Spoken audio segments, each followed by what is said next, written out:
no tema parque tecnológico, você falando de um conceito até um pouco mais amplo de área tecnológica. Né? Área de inovação. Área de inovação, isso. Eu achei muito legal. E isso em BH, que eu saiba, não temos, né? Não tem considerada uma área de inovação. Mas o que está por trás desse conceito? Inovação necessita criatividade. Sim. Tá? Inovação precisa de criatividade.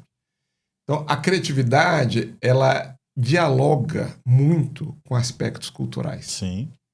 Então, cultura e inovação tem tudo a ver. Criatividade e inovação tem tudo a ver. E o ambiente tem experiências mundiais onde o ambiente, se você vive uma ambientação onde você tem cultura, lazer e outras atividades, isso favorece a atividade criativa. Acho que fica mais orgânico, né? Fica mais orgânico. O nosso conceito, no nosso planejamento estratégico, a gente tenta mudar essa concepção. Uhum. O parque não está na cidade, o parque é a cidade. Exatamente. Eu gostei muito dessa fala. O parque é a cidade. Então, é uma concepção que você tem que abrir os mundos. Tem alguns parques tecnológicos, o próprio Porto Digital em Recife, ele é uma área da cidade. Então, tem vários experimentos numa área da cidade. Às vezes é muito mais complexo, etc. E tal. Por exemplo, aqui no BHTEC a gente precisa ter um mínimo de segurança, tem equipamentos caros, etc. E tal. Então, não dá.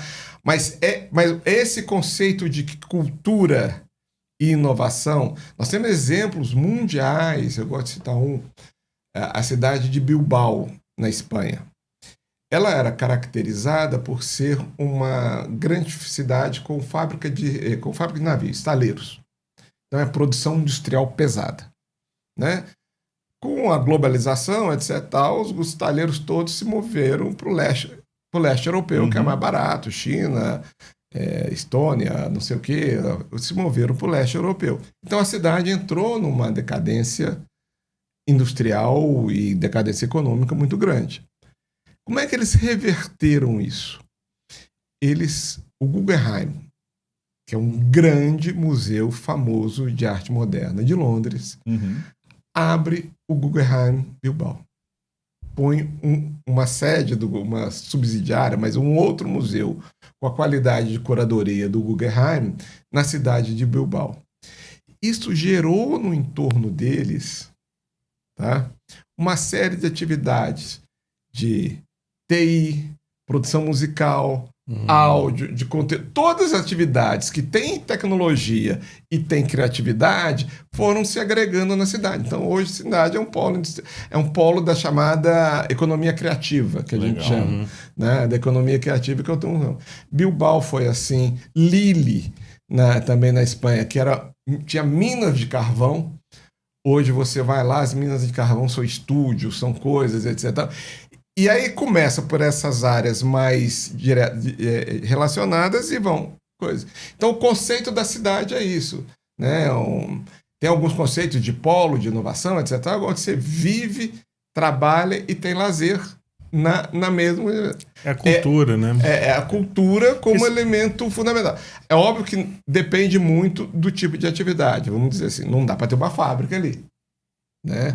Dá para ter uma produção, uma fábrica de TI ou um laboratório no máximo de escalagem de medicamento. Não dá para ter a fábrica de medicamento.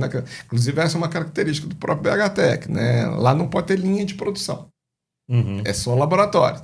É óbvio que fazer escalonamento de fazer 100 frascos de um medicamento, o teste pode fazer lá, porque você ocupa uma área pequenininha. A área de TI, a solução é ali mesmo. Sim, tá ali. A pesquisa e a coisa... É do tamanho de uma mesa. É o tamanho de uma mesa. A pesquisa e a venda é no mesmo computador. Exatamente. Você só muda a coisa. Hein? Mas é interessante, né, essa questão da cultura, porque a cultura, ela é perene, ela prevalece. Se você trabalha com um conceito de inovação baseado somente em incentivo fiscal, quando você elimina o incentivo, o processo todo morre, né? Ele não dá sequência. Você vê que as experiências que funcionaram, mesmo quando você tem apoio do governo, eu gosto muito do exemplo do Vale do Silício nos Estados Unidos, que, em função da corrida espacial, se fez necessário ter um suprimento gigantesco de estruturas de tecnologia para atender a demanda. E, na época, os chips de silício eram novos, né? Era uma coisa que estava começando a surgir.